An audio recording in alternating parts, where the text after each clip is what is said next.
What's going on, everybody? Mortem here, this time bringing you my review for Ninja Gaiden 4. The newest installment in a series known for its great difficulty, and you may notice this isn't a 100% review, and we'll get to that in a moment. Now, this game is releasing today, technically, though due to time zones last night for most people, and I'm able to bring you this review right in line with that because towards the beginning of October, I was provided a review key by Xbox, allowing me to bring you this video basically as the game launches. But it's also the first entry into the series in quite some time, since I believe like 2014. And so, in many ways, alongside some other games that released, like the Ninja Gaiden 2 remaster, are trying to breathe some new life into the series. And when it comes to the actual combat system, I think they pretty well succeeded, but unfortunately some things that surround that, like a pretty, let's say, uninspired main character that they've introduced here, alongside some levels that wind up feeling pretty bland, means it's certainly not a win across the board, but luckily the most important part, the combat is pretty on point. But let's talk a little bit about that because, as I mentioned, this is obviously not a 100% review, and the reason for that is that this game kicked my teeth in. I have not been so humbled by a video game in quite some time, and that is actually for one very specific reason that we'll get into. And yet, I do actually really enjoy this combat system and think it is a fantastic time if you're into that kind of thing, but Ninja Gaiden 4 will be a memorable game for me at the very least because it is a very, I would say, imminent reminder of my own age. So I'm in my 30s these days, and this was the first game where I could genuinely feel my reflexes just not being up to par anymore. With that manifesting as me being able to see the actions happening on screen, know what I need to do to respond, and just not being physically fast enough to react to them. Which means on the game's Master Ninja difficulty in particular, which is, in addition to the game's very fast general gameplay, a mode where you take an enormous amount of damage per hit, simply beyond me. And no amount of time spent on this game is really going to change that fact. But an early glimpse at my own mortality aside, let's get on with the rest of this. So, kicking it off first with the technical state, how was this game running? For me, honestly, ran fine. It's a relatively short game. Feels like there might have just not been enough time for there to really have been much of a problem to begin with, but really nothing to report here for me.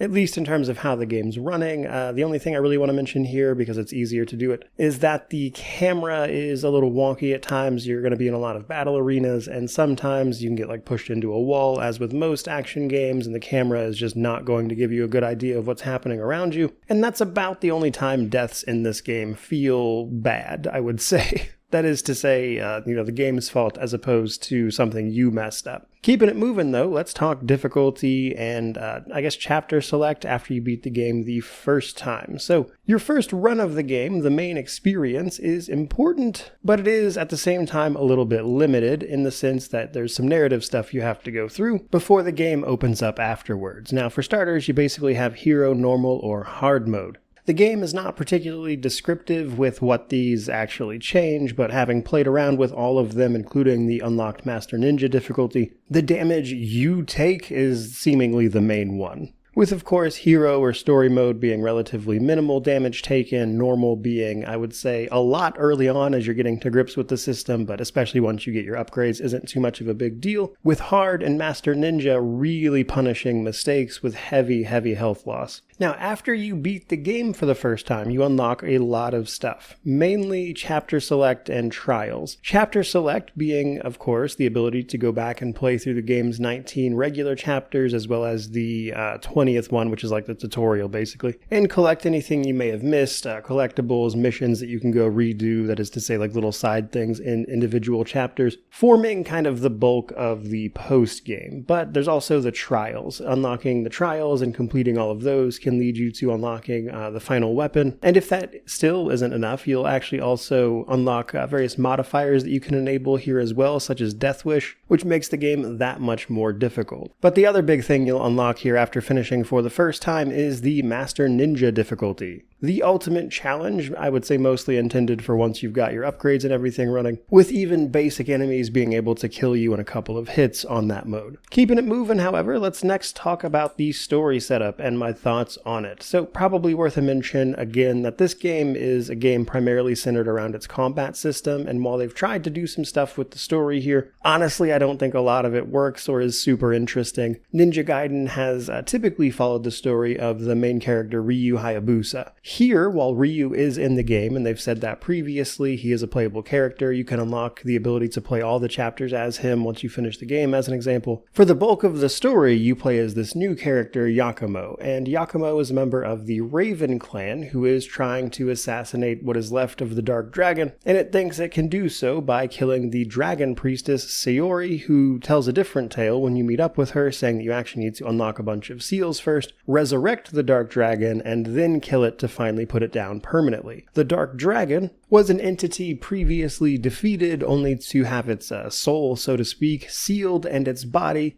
sort of left decaying, raining corrupted blood all across this version of Tokyo, which is causing no shortage of problems. And probably unsurprisingly for the type of game this is, that's kind of it. And while I wasn't exactly expecting a grand narrative or anything here, as short as the runtime of this game is, with the story, of course, being kind of the backseat of it, Yakumo is difficult to empathize with, I guess, is the way to put it. He's like a 2000s edgelord, and he's honestly really annoying, even in the very little screen time he gets. They very clearly tried to set this up as like this weird passing the torch thing from Ryu to Yakumo, especially at the end, and it doesn't work. So, end of the day, the story is not really what anybody's here for the most part, but even then, it still kind of manages to disappoint, so there's that. Next up, let's talk progression systems. So there are a variety of progression systems, namely in how you can interact with combat with various weapons and abilities. So, as a base, it is possible to find items in chests and things in the various levels, which can include 2 items, which when combined together increase your maximum health. These are like scales and herbs. As you progress, you can also pick up a ninja coin, which will allow you to pick up like new techniques and sort of base abilities for you to use in combat, which can, in addition to supplying your basic moves, also allow you to block for longer before your guard breaks, or allow you to equip more accessories, enabling you to, of course, do some different things in combat. But then there's also the weapons themselves. Over the course of the game, you get a few different weapons, this sort of like drill lance, a big hammer, these sort of like mechanical arms that let you throw a bunch of different ninja tools at enemies, that kind of stuff, more or less what you would expect. And each of those weapons, as you use them in combat, will earn you like weapon points that you can then spend on the weapons themselves to unlock specific combos for those weapons, enabling you to potentially chain more and more combos together, especially when you start like switching out weapons mid-combo, that kind of thing. And in combination with things like a parry system that allows you to keep comboing, the more of this stuff you unlock, the more aggressively you can play sort of uninterrupted. And those systems combined with the stuff I already outlined in the post-game is basically what you're looking at for progression systems. Now, much of this game comes down to its gameplay and combat, so we're going to talk a bit about how the game itself is structured, and then, of course, the actual combat systems. Now, there are, in addition to the initial tutorial, 19 more chapters. Some of them are longer, some of them are shorter, and then there's all the trials afterwards. The individual missions are divided up, I would say, into combat arenas and various traversal elements. You can, on occasion, sneak up to enemies to begin combat by assassinating them, which will let you take out some enemies before the bigger fight begins, but that's relatively minimal, because the big thing is, of course, taking the fight to the enemy. But you do that by first getting to the enemy, which involves all sorts of ninja moves, wall running, a grapple hook, a glider, a surfboard in like the sewer levels, and grinding across these little train rails. And honestly, some of these feel a little out of place in, I would say, today's day and age. I think what they were going for here was trying to highlight some of that like old style arcade type of gameplay, but it feels a little strange in a game like this these days. But is relatively inoffensive otherwise, just kind of feels like filler, to be honest, though. Now, as you're doing all of that, you're likely to run across shrines, which effectively act as checkpoints. These are places where you can spend your resources to, say, buy healing items, revives that you can use in the middle of combat to keep you from losing outright, but as you use that stuff, it does eat into your score if that's the kind of thing that matters to you. But something else you can do at shrines is pick up various missions. These are usually objectives to either like kill certain groups of enemies, kill certain types of enemies, use certain weapons. They are effectively just secondary objectives for you to track down as you engage in the missions themselves to add a little more variety. And for the most part, these work okay. After you beat the game, you can actually buy some items from the shop that give you even more missions to unlock. But beyond that, basically just collecting items where you find them and then these little collectible Gordy guys, but that is the gist of it. Combat, obviously the showpiece, is what we're going to talk about next. So, luckily for everybody involved, the combat system here is great. I don't always enjoy everything that surrounds it, mind you, but I can't really fault the combat itself. It's usually a combination of the weapons you've unlocked, the moves you have unlocked for those weapons, the base techniques you've unlocked for your character, and then chaining all of that together into more and more aggressive combos while avoiding enemy damage, in what I can only describe as very fast-paced action that certainly has the ability to keep you on your toes. But to break down some of the basics, you essentially have your base form, which is your basic light and heavy attacks. You can dodge or you can block, but you also have your Blood Raven form, which is limited by a gauge. This form allows you to interrupt enemies and break through their defenses. They cannot block these attacks generally, and it will also interrupt their power attacks. Power attacks are when an enemy flashes red. Now, the problem I had specifically is that the time that the game gives you to telegraph between a power attack into the attack itself, like the flash red and then the attack, simply was not long enough for me to physically react to it, even though I could see it and know what I needed to do. Combine that with some larger groups of enemies, and there were a lot of points where I had a lot of trouble just keeping up, which led me to taking a lot of damage, which is why I personally just couldn't handle the higher difficulty on this one. Now, the catch to the Blood Raven attacks is that they run off of a gauge. You have to build that gauge up by attacking in order to actually use it, which means if an enemy catches you off guard with like a power attack when you just don't have the gauge to use a Blood Raven form, you're going to run into problems, and that's going to keep you from just spamming it, so managing that gauge in and of itself is something you have to keep in mind, but obviously it goes a little deeper than that. There is also your Berserk gauge that you'll unlock.